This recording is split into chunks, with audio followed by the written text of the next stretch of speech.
Hey everybody, Tony Beers here again, and I'm going to do something a little different this time. I'm going to do my first action figure review, and hopefully I'll get sponsorship from thebigbadtoystore.com. It's a great website. You can buy all kinds of action figures and toys and all kinds of stuff. I'll put up a link in the side so you can go check them out. Here it is. Here's my first action figure review. I hope you like it. See you later.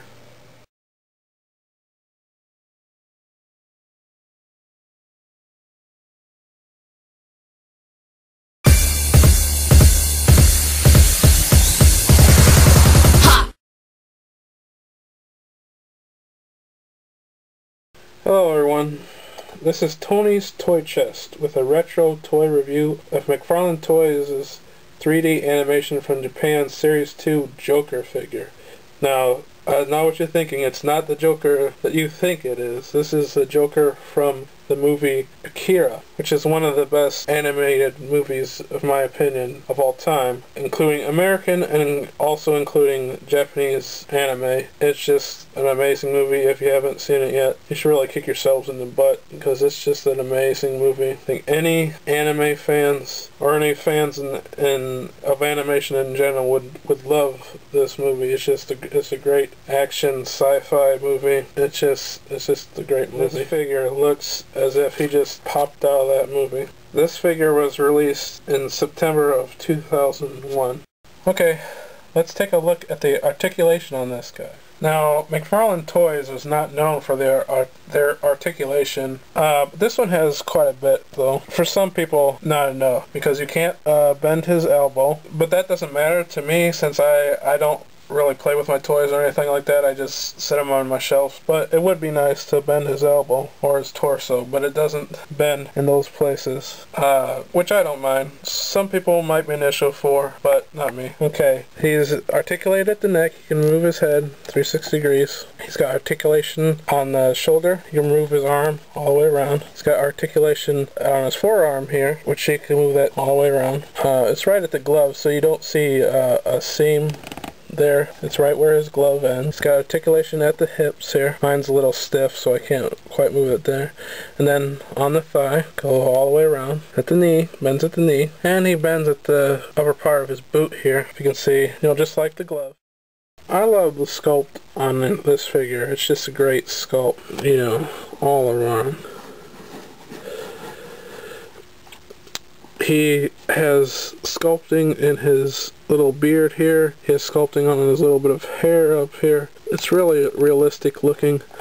You can even see he has like peach fuzz down at the bottom here on his beard. If you look closely, he has a scar right here on his forehead. The sculpting is just amazing. The folds in his clothes, in his pants, and his boots, and his gloves, they're really great detail. In his arms, it's just amazing detail. The way his suspenders hold up his pants, you can see the folds. You can even see the seams in his gloves, or the little details on his suspenders. You got a little star here. You got the smiley face on the other side. His mouth, he's got some teeth missing here, if you can see. It's just a great sculpt all the way around.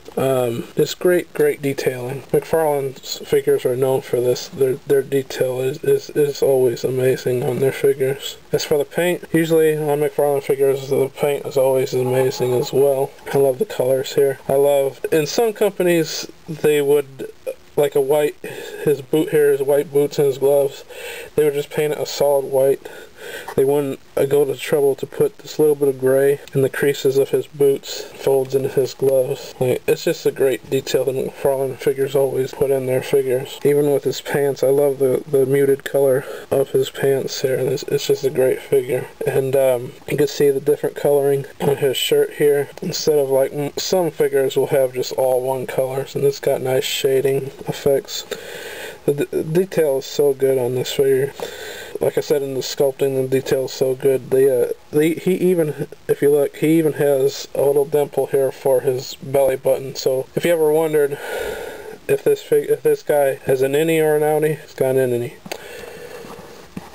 And he's got a little bit of a wedgie too. So yeah, the sculpting is just amazing on this figure. And if you look closely in his pants, he even has a texture in his pants. It actually feels kind of rough when you rub your finger on it. So that just shows you how much attention that the McFarlane sculptors put in their figures. And they're just amazing. Okay, now let's look at some of his nice little details around here.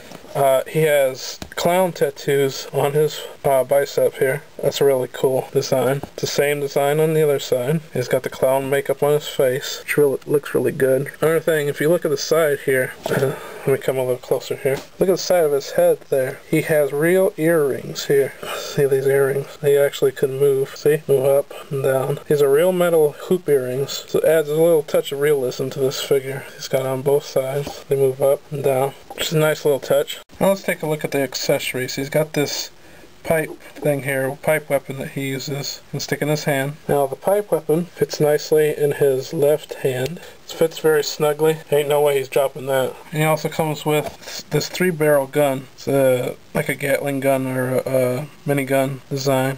And it connects these plastic wires to this pack. This part slips over his shoulder. Three-barrel gun goes over his back. The pack slips over his left arm here and his head. So he's wears it like a purse, and then the gun fits nicely in his right hand here. You take the handle piece, the gun slips into his hand like this, snaps right in there. It's kind of difficult to get, but I got it. He holds it like so. He also comes with this nice base here. If you look closely, you can see the Akiria lettering there. It's supposed to look like a piece of street. You got a white line, and you got some broken glass over here, and I don't know, motorcycle parts, I guess. It's a good thing that he comes with a stand, because a lot of figures don't, which makes this a great accessory for this figure. The stand, or the base, whatever you want to call it, has these two pegs sticking out here, which is you place the holes in his feet right in the pegs,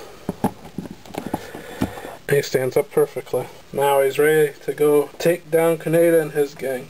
He is in a 6-inch scale, and as you can see, he fits well with the other Akiria figures in this line. And even though he's in a 6-inch scale, he is actually 7 and 5/8 inches tall. And I like this because some toy lines, they make all their figures the same size, same height, same width and everything. And I'm glad to see that with this line, you get some characters that are taller, some that are a little bit shorter, some are fatter, and it just gives you a lot of variety.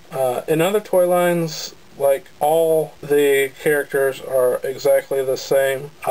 Even like the women and the small children or something like that, they're all the same height. And I don't like that. It doesn't make sense. This is more realistic this way. You got figures of all sizes, and they look better this way. So my final grade on this figure is an A+. The sculpting is amazing. The paint job is equally amazing. It's what you expect from a McFarlane figure. You can buy a Joker from McFarlane's Toys 3D animation from Japan from the BigBagToyStore.com. See you later.